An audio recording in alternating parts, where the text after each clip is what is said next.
Yamang Diyos ay nagiging katawang tao. Siya'y gumagawa sa pagkakakinlanlan ng katawang tao niya. Di natapos niyang gawain, dapat niyang gawin sa katawang tao. Diyos mismo ay nagiging katawang tao. Si Kristo man o ang Espiritu ng Diyos, kapwa ay Diyos mismo. Ginagawa niya ang dapat niyang gawin at ang ministeryong nararapat. Paano man gumawa si Kristo, siya ay di kailanman susuway sa Diyos.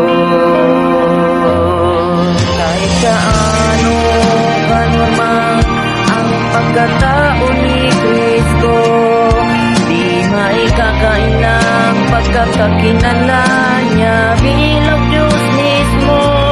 Sa kung anong pananaman niya nagsasalita, paano siya sumusunod sa kalooban ng Diyos, siya Diyos mismo.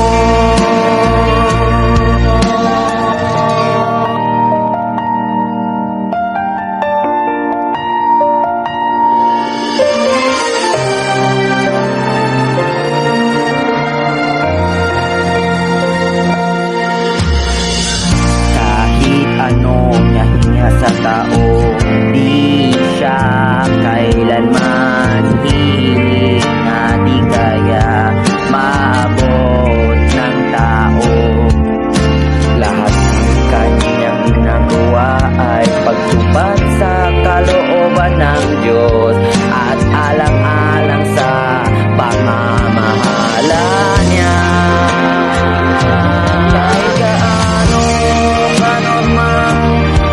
Pagkatao ni Kristo, di maikakailang pagkakakinlanlan niya bilang Diyos mismo. Sa kung anong mananaman niya nagsasalita, paano siya sumusunod sa kalooban ng Diyos, siya Diyos mismo. Pagka-Diyos ni Kristo ay higit sa lahat ng tao. Sa magkatuwid siya ng may pinakamataas na autoridad sa kanila. Autoridad na to'y disposisyon at pagiging Diyos na Diyos, at tumutukoy sa at pagkilala ni Kristo.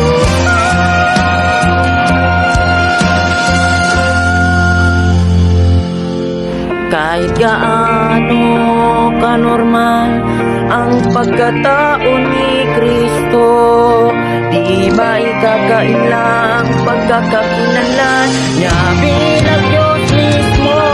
Sa kung anong pananaman niya nagsasalita, paano siya sumusunod sa kalooban ng Diyos, siya ay Diyos mismo.